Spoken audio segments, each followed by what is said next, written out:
Hi everyone, welcome to study word classes. तो friends, आज हम लोग चैप्टर नंबर 8 डिस्कस करने वाले हैं। आपके चैप्टर जो हैं 7 कंप्लीट हो चुके हैं।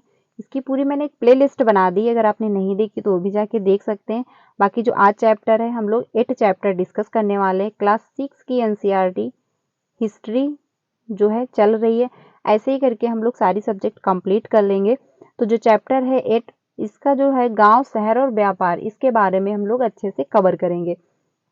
डेली आपको 5 बजे क्लास मिलती है, जो कि आपकी एनसीईआरटी पे आधारित होती है।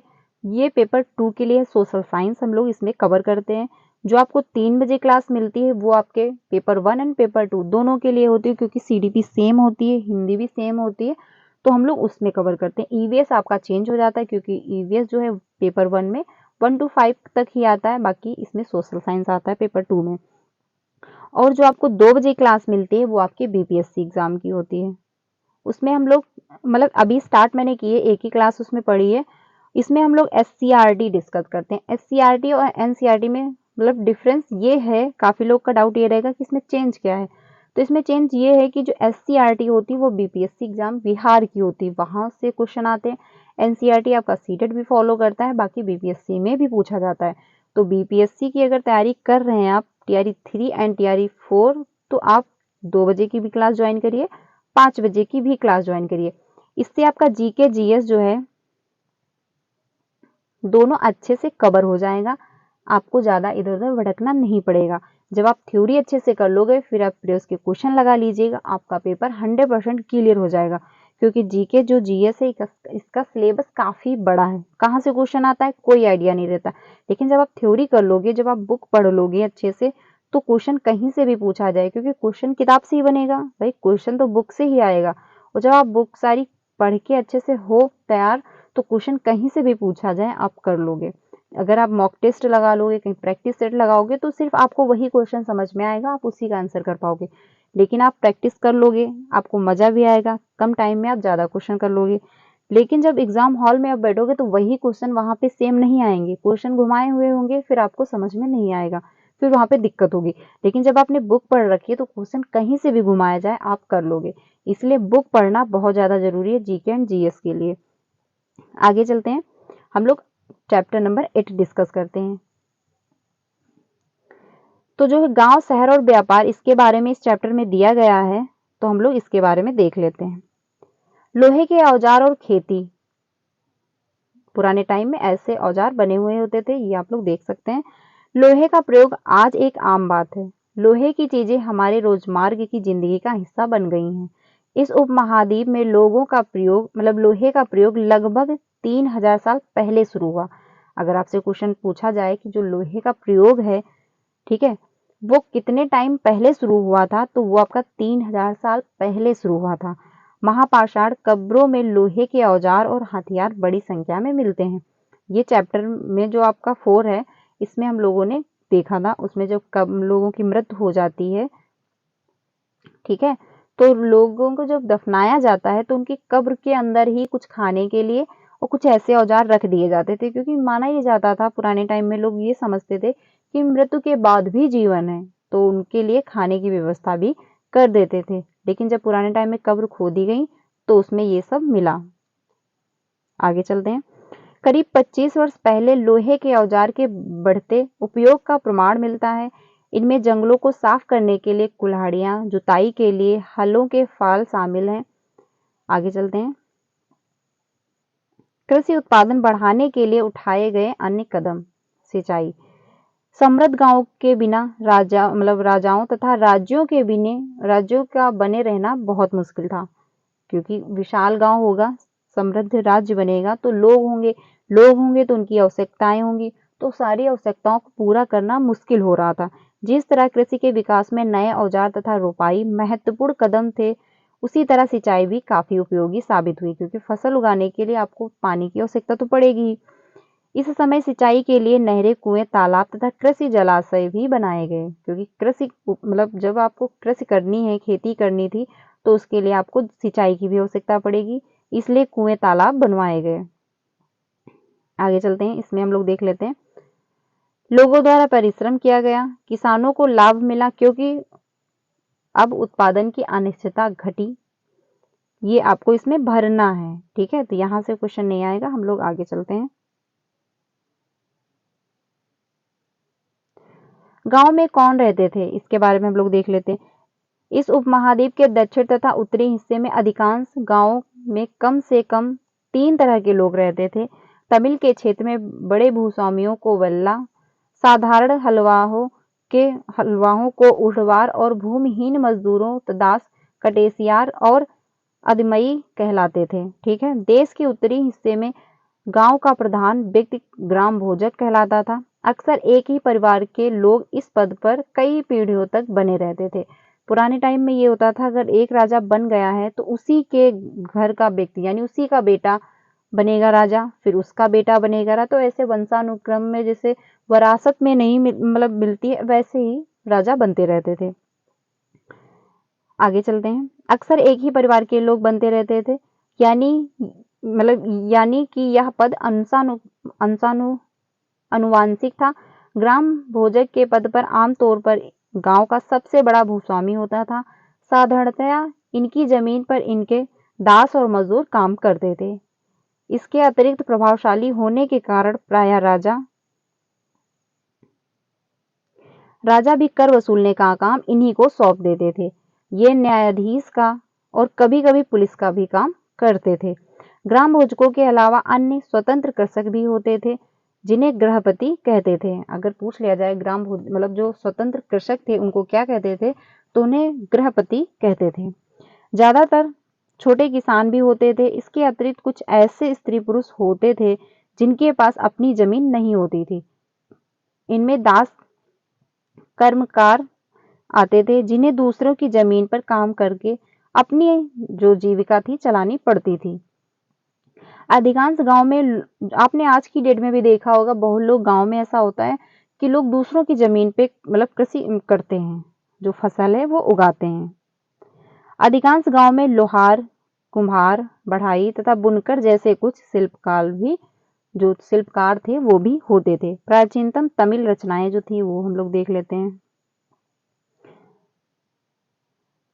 तमिल की प्राचीनतम जो है रचनाओं को संगम साहित्य कहते हैं। अगर पूछ लिया जाए तमिल की जो प्राचीनतम रचनाएं हैं उनको क्या कहते हैं, तो उनको संगम साहित्य कहते हैं। 23 साल पहले की गई इसे संगम साहित्य इसे संगम इसलिए कहा जाता है क्योंकि इसमें मुद्रे के कवियों ने सम्मेलनों में इसका संकलन किया। गांव में रहने वालों के जिन तमिल नामों का उल्लेख यहाँ किया गया वे संगम साहित्य में पाए जाते हैं। अब हम लोग देख लेते हैं आहत सिक्के किसे कहते हैं। आहत सिक्के सामान्यतः आयताकार और कभी-कभी वर्गाकार या गोल होते थे। ठीक है, ये धातु के चादर को काट करके या चपटे गोलिकाओं से बनाए जाते थे। इन सिक्कों पर कुछ लिखा नहीं होता था, बल्कि इन पर कुछ चिन्ह ठप्पे से बनाए जाते थे, इसीलिए ये आहत सिक्के कहलाते थे। ये आप लोग यहाँ पे देख सकते हैं, इन पे लिखा कुछ नहीं होता था, चिन्ह के ठप्पे बने होते थे। ये यहाँ पे जो बने हुए हैं इसी को आहत सिक्के कहते थे। पुरातत्वविदों को इस युग के हजारों सिक्के मिलते हैं। सबसे पुराने आहत सिक्के थे, यानी अगर सबसे पुराना सिक्का पूछा जाए कौन है तो वो आहत सिक्का है, जो करीब 500 साल चले। इसका चित्र नीचे दिया गया है, यहाँ पे आप लोग देख सकते हैं। चांदी या तांबे के सिक्कों पर विभिन्न आकृतियों को आहत कर बनाए जाने के कारण इसे आहत सिक्का कहा गया। जो ये चित्र बने हुए हैं ये इनकी विशेषता है, क्योंकि चिन्ह के ठप्पे लगाए गए हैं, ये बाकी लिखा कुछ भी नहीं है। आगे चलते हैं। अगला जो पॉइंट है, अनेक गतिविधियों के केंद्र अक्सर नगर के कई कारणों से महत्वपूर्ण हो जाते हैं। उदाहरण के लिए मथुरा, जो अक्सर नगर होते हैं कई कारणों से महत्वपूर्ण इसलिए होते हैं क्योंकि वहां की कुछ विशेषताएं मिल जाती हैं। तो एग्जाम्पल के तौर पे मथुरा है आपका। यह 2500 साल से भी ज्यादा समय से एक महत्वपूर्ण नगर रहा, क्योंकि यहाँ यातायात और व्यापार के 2 मुख्य रास्तों पर स्थित है। इनमें से एक रास्ता आपका उत्तर पश्चिम से पूर्व की ओर और दूसरा रास्ता उत्तर से दक्षिण की ओर जाने वाला था। शहर के चारों ओर किलेबंदी थी। इसमें अनेक मंदिर थे।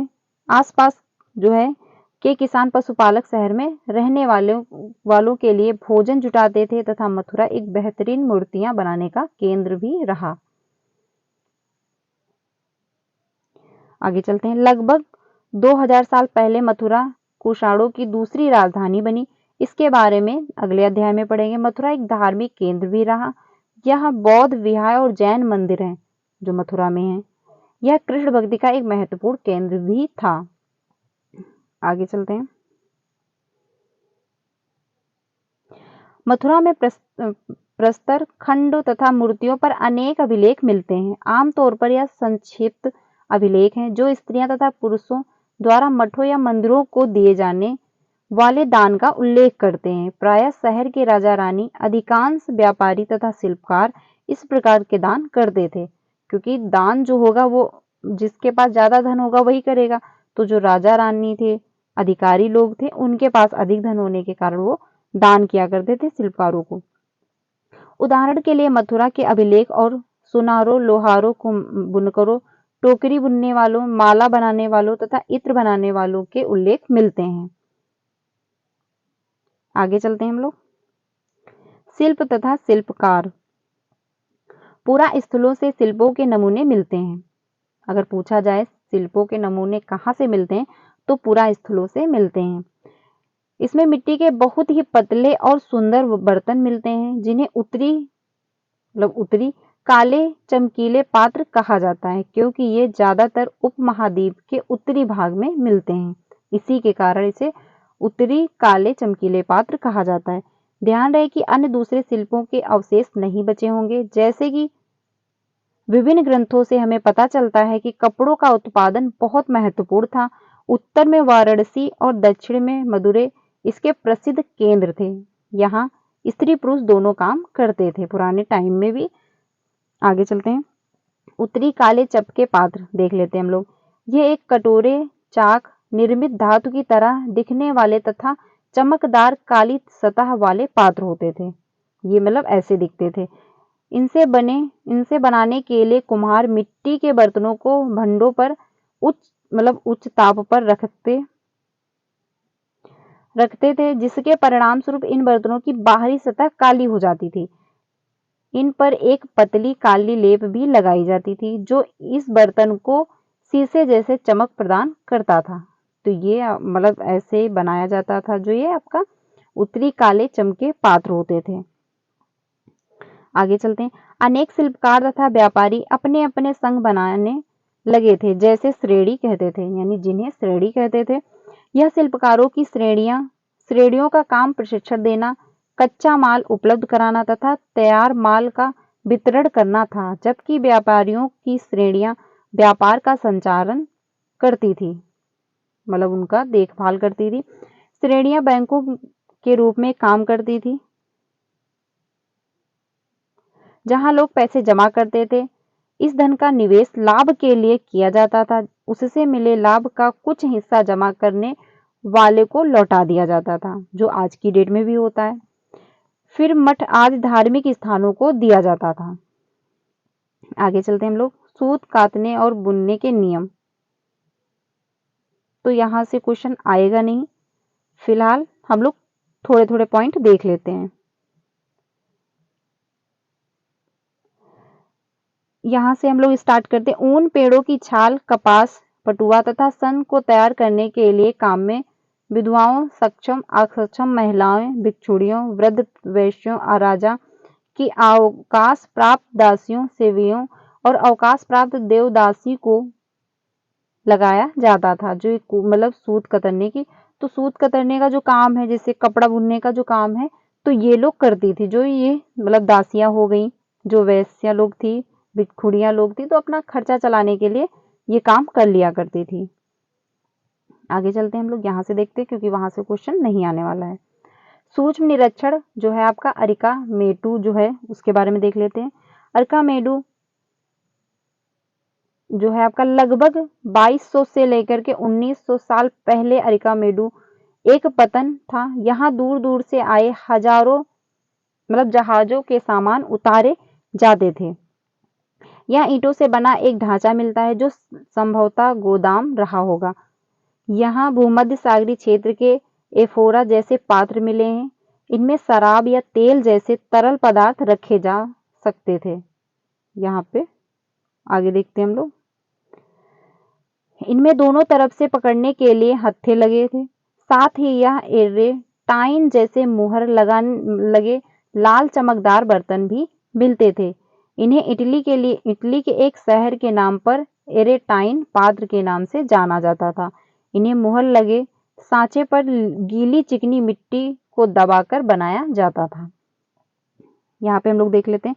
अभिलेखित मिट्टी के बर्तन, कई बर्तनों पर ब्रह्मलिपि में अभिलेख मिले हैं। प्रारंभ में तमिल भाषा के लिए इसी लिपि का प्रयोग किया जाता था। साथ ही इसीलिए इसे तमिल ब्रह्म अभिलेख भी कहा जाता है, क्योंकि इसमें तमिल भाषा के लिए जो प्रयोग किया जाता था अभिलेख, इसीलिए इसे ब्रह्म अभिलेख भी कहते हैं। आगे चलते हैं। कुछ ऐसे बर्तन भी मिलते हैं जिनका डिजाइन तो रोम का था, किंतु वे यहीं बनाए जाते थे। यानी कुछ ऐसे डिजाइन मिलते थे जो रोम, ऐसा लगता था कि बाहर के हैं, लेकिन वो यहीं के होते थे। यह रोमन लेप शेषों के बर्तन तथा रत्न भी मिलते हैं। साथ ही छोटे छोटे कुंडल मिलते हैं जो संभवतः कपड़े की रंगाई के पात्र जो हैं रहे होंगे। यहाँ पर शीशे और अर्ध बहुमूल्य पत्थरों से मणिके बनाने के पर्याप्त साक्ष्य मिलते हैं। यहाँ हम लोग देख लेते हैं। एक यूनानी नाविक द्वारा दिया गया विवरण। यहाँ से क्वेश्चन नहीं आएगा क्योंकि एक कहानी दी गई है। हम लोग इसको छोड़ देते हैं क्योंकि यहाँ से क्वेश्चन आएगा नहीं, लेकिन फिलहाल देख लेते हैं। बेरी गाजा की सकरी खाड़ी में खाड़ी में समुद्र से आने वाले के लिए नाव चला पाना बहुत मुश्किल था। राजा के द्वारा नियुक्त कुशल और अनुभवी स्थानीय मछुआरों के यहाँ जहाज ला सकते थे। बेरी गाजा में जो है में शराब, तांबा, टीन, सीसा, जो आपका मूंगा, पुखराज, कपड़े, सोने और चांदी के सिक्के का आयात होता था। तो ये आप लोग ध्यान रखिएगा, यहाँ से शायद पूछ लिया जाए, तो ये आप लोग ध्यान रखिएगा। हिमालय की जड़ी बूटियां, हाथी दांत, गोदाम, ये सब सूती कपड़ा, रेशम, इत्र, ये सब निर्यात यहाँ से किया जाता था। राजा के लिए व्यापारी विशेष उपहार लाते थे। इनमें चांदी के बर्तन हो गए, गायक, किशोर, सुंदर औरत, ये सब लाया जाता था। ये आप लोग ध्यान रखिए। उत्कृष्ट महीन जो महीन कपड़े शामिल थे इसमें। आगे चलते हैं। व्यापार और व्यापारी। तुमने उत्तरी काले पालिश वाले बर्तनों के बारे में पढ़ा है। ये खूबसूरत बर्तन, खास तौर से इनकी जो है कटोरियां, जो मैंने कल के चैप्टर में आपको दिखाया था, तथा थालियां इस उपमहाद्वीप के अनेक पुरास्थलों से मिलते हैं। सवाल उठता है कि इन हजारों पर ये बर्तन कैसे पहुंचे, इन जहाजों पर बर्तन ये कैसे पहुंचे होंगे। ऐसा अनुमान लगाया जाता है कि जहां ये बनते थे वहां से व्यापारी इन्हें ले जाकर अलग अलग जगहों पर बेचते थे। दक्षिण भारत सोना, मसाले, खास तौर पर काली मिर्ची, जो है काली मिर्ची होती है, काली मिर्च, तथा कीमती पत्थरों के लिए प्रसिद्ध था। काली मिर्च की रोमन साम्राज्य में इतनी मांग थी कि इसे काले सोने के नाम से भी बुलाते थे। अगर पूछा जाए काले जो हैं सोने को किसको कहते थे, तो काली मिर्च को कहते थे, क्योंकि जो रोमन राज्य था वहां पे इसकी बहुत ज्यादा डिमांड थी। व्यापारी इन सामानों को समुद्री जहाजों और सड़कों के रास्ते रोमन पहुंचाते थे। समुद्री जहाजों और सड़कों के रास्ते। दक्षिण भारत में ऐसे अनेक रोमन सोने के सिक्के मिलते हैं। इससे यह अंदाजा लगाया जाता है कि उन दिनों रोमन के साथ बहुत अच्छा व्यापार चल रहा था। व्यापार से जुड़ी एक कविता है। यहाँ से क्वेश्चन आएगा नहीं, फिलहाल हम लोग देख लेते हैं। व्यापार के प्रमाण हमें संगम कविताओं में मिलते हैं। समुद्र जहाजों पर लाए गए तेज तर्रा घोड़े, गाड़ियों पर काली मिर्च की गठरियां, हिमालय से मिले रत्न और सोना, दक्षिण की पहाड़ियों से चंदन की लकड़ियां, ये आप लोग ध्यान रखिएगा, शायद पूछ लिया जाए क्योंकि इम्पोर्टेंट है। पूर्व सागर से जो मिले मूंगे, क्योंकि कहाँ से क्या मिला इस बारे में यहाँ पे दिया गया है, तो ये कभी कभी पूछ लेता है, तो ये आप लोग ध्यान रखिएगा।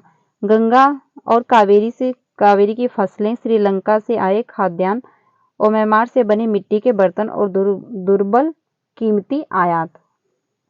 ठीक है, तो ये आप लोग ध्यान रखना। आगे चलते हैं। देखो, सिलेबस में दिया गया है तो कुछ भी सीटेट पूछ सकता है। ये नहीं कि अगर आप मतलब बाद में ये कहो कि नहीं ये सिलेबस में नहीं था, तो सिलेबस में दिया गया यही मतलब बुक पढ़ने का एक फायदा रहता है कि आप सब कुछ एक बार सरसरी निगाहों में देख लेते हो कि हाँ क्या क्या चैप्टर में दिया गया है। जब क्वेश्चन पूछा जाता है तो आप थोड़ा बहुत अपना दिमाग लगा के प्रेजेंट ऑफ माइंड थोड़ा बहुत हैंडल कर लेते हो क्वेश्चन को। व्यापारियों ने कई समुद्री रास्ते खोज निकाले। इनमें से कुछ समुद्र के किनारे चलते थे, कुछ अरब सागर और बंगाल की खाड़ी पार करते थे। नाविक मानसूनी हवा का फायदा उठा करके अपनी यात्रा जल्दी पूरी कर लेते थे। वे अफ्रीका या अरब के पूर्वी तट से इस उपमहाद्वीप के पश्चिम घाट पर पहुंचना चाहते थे तो दक्षिणी पश्चिमी मानसून के साथ चलना पसंद करते थे। इन लंबी यात्राओं के लिए जो मजबूत जहाजों का निर्माण किया जाता था। समुद्र तट से लगे राज्य, यहाँ से हम लोग देखते हैं इस उपमहाद्वीप के दक्षिण भाग में बड़ा तटीय प्रदेश है। इनमें बहुत से पहाड़, पठार और नदी के मैदान हैं। नदियों के मैदान इलाकों में कावेरी कावेरी का मैदान सबसे उपजाऊ है। अगर पूछा जाए जो समुद्र तट है उधर जो कावेरी का मैदान है वो सबसे अधिक उपजाऊ है। मैदानी इलाकों तथा तटीय इलाकों के सरदारों और राजाओं के पास धीरे धीरे काफी संपत्ति और शक्ति हो गई, क्योंकि वहां की जो मिट्टी थी बहुत ज्यादा उपजाऊ थी। संगम कविताओं में मुवेदार की चर्चा मिलती है। यह एक तमिल शब्द है जिसका अर्थ तीन मुखिया। इसका प्रयोग तीन शासक परिवारों के मुखियाओं के लिए किया गया था। ये थे चोल, चेर और पांड्य, जो करीब 23 साल पहले दक्षिण भारत में काफी शक्तिशाली माने जाते थे। इन तीनों मुखियाओं के अपने दो दो सत्ता केंद्र थे। इनमें से एक तटीय हिस्से और दूसरा अदुरुबी जो था अंदरूनी। एक मिनट। इन तीन मुखियों के अपने दो दो सत्ता केंद्र थे। इनमें से एक तटीय हिस्सा और दूसरा अंदरूनी हिस्से में थे। इस तरह 6 केंद्रों में 2 बहुत महत्वपूर्ण थे। एक चोलों का पतनपुहार या कावेरी पंडिनम, दूसरा पंड्यों की राजधानी मदुरै। ठीक, ये 2 इंपॉर्टेंट ज्यादा थे। ये मुखिया लोगों से नियमित कर के बजाय उपहार की मांग करते थे। यानी ये लोग कहते थे हमको आप कर नहीं लेकिन उपहार दीजिए। कभी कभी ये सैनिक अभियान पर भी निकल पड़ते थे और आसपास के इलाकों से निःशुल्क शुल्क वसूल कर लेते थे। इनमें से कुछ धन वे अपने पास रख लेते थे, बाकी अपने समर्थकों, नाते रिश्तेदारों, सिपाहियों तथा कवियों के बीच बांट देते थे। अनेक संगम कवियों ने उन मुखियों की प्रशंसा में कविताएं लिखी जो उन्हें कीमती जवाहरात, सोने, घोड़े, हाथी, रथ तथा सुंदर कपड़े दिया करते थे, तो उनकी प्रशंसा किया करते थे। मतलब यही था कि पुराने टाइम में जो राजा लोग रहते थे उनके जो दरबारी कवि होते थे, तो जब वो कविताएं लिखते थे तो अपनी राजा की प्रशंसा ही लिखेंगे। मतलब अगर आपसे कह दिया जाए कि आप अपने बारे में लिखिए या फिर आप किसी के अंडर में काम कर रहे हैं, तो अगर आपको लिखने को कहा जाए तो आप उनकी बुराई तो लिख नहीं पाओगे, उनकी अच्छाइयां ही लिखोगे। तो इसीलिए आपने देखा होगा हर जो कवि राजा का होता है उसने राजा की कभी भी बुराई नहीं लिखी, यानी कि क्योंकि हर इंसान में कुछ ना कुछ कमियां होती हैं, बट मतलब कोई भी कवि आप देख लीजिए किसी भी दरबार का, कभी किसी ने अपनी राजा की कमियां नहीं लिखी। आगे चलते हैं। इसके लगभग 200 वर्ष के बाद पश्चिम भारत में सातवाहन नामक राजवंश का प्रभाव बढ़ गया। सातवाहनों का सबसे प्रमुख राजा गौतम पुत्र श्री सातकर्णी था। उसके बारे में हमें उसकी मां गौतमी बाल श्री द्वारा दान किए गए एक अभिलेख से पता चलता है। वह और अन्य सभी सातवाहन शासक दक्षिण पथ के स्वामी कहे जाते थे। दक्षिणा पथ का शाब्दिक अर्थ दक्षिण की ओर से जाने वाला रास्ता होता था। अगर आपसे पूछा जाए दक्षिणा पथ का शाब्दिक अर्थ क्या है, तो दक्षिण की ओर से जाने वाला रास्ता होता था। आगे चलते हैं। पूरे दक्षिणी क्षेत्र के लिए भी यही नाम प्रचलित था। श्री सातकर्णी ने पूर्व पश्चिमी तथा दक्षिणी तटों पर अपनी सेनाएं भेजी। आगे चलते हैं। ये जो आपका है रेशम मार्ग के कुषाण, ये हम लोग देख लेते हैं। कुछ शासक इनके बड़े बड़े हिस्सों पर अपना नियंत्रण करना चाहते थे, क्योंकि इस रास्ते पर यात्रा कर रहे व्यापारियों से उन्हें कर, शुल्क तथा तोहफे के जरिए लाभ मिलता था। इसके बदले ये शासक इन व्यापारियों को अपने राज्य से गुजरते वक्त लुटेरों के आक्रमण से सुरक्षा भी देते थे, क्योंकि जब ये लोग यात्रा करके निकलते थे, वहां से जब गुजर रहे होते तो ये लोग इनकी मदद भी करते थे, क्योंकि वो लोग शुल्क में तो उपहार देते थे, कर जो वसूलते थे वो भी वो लोग अदा किया करते थे। आगे देखते हैं। सिल्क रूट पर नियंत्रण कर रखने वाले शासक में सबसे प्रसिद्ध जो थे आपके कुषाण थे। करीब 2000 साल पहले मध्य एशिया तथा पश्चिमोत्तर भारत पर इनका शासन था। पेशावर और मथुरा इनके दो मुख्य शक्तिशाली केंद्र थे। तक्षशिला भी इनके ही राज्य का हिस्सा था। इनके शासनकाल में ही सिल्क रूट की एक शाखा मध्य एशिया से होकर सिंधु नदी के मुहाने के पतनों तक जाती है। फिर यहाँ से जहाजों द्वारा रेशम पश्चिम की ओर रोमन साम्राज्य तक पहुंचता था। तो ये था रेशम का जो मार्ग था, वो कहाँ से, जो रेशम का मार्ग है या जहाजों से होकर के पश्चिम की ओर रोमन साम्राज्य में जाता था। ये आप लोग ध्यान रखिएगा कि रोमन साम्राज्य में पहुंचता था पश्चिम जहाजों की मार्ग से। ठीक है, तो चैप्टर ये कंप्लीट होता है। अगर वीडियो अच्छी लगी तो उसको लाइक करिएगा। कल हम लोग चैप्टर नंबर 9 डिस्कस करेंगे, अच्छे से डिस्कस करेंगे। तो अगर वीडियो अच्छी लगी तो उसको लाइक करिएगा, ज़्यादा से ज़्यादा अपने फ्रेंड को भी शेयर कीजिएगा। बाकी जो क्लासेस होती हैं उनको भी आप लोग ज्वाइन करिएगा। ऐसे ही हम करके सारी एनसीईआरटी हम लोग कवर कर लेंगे। उसके बाद हम लोग प्रीवियस के क्वेश्चन भी लगाएंगे। तो मिलते हैं फ्रेंड्स नेक्स्ट क्लास में। Thank you.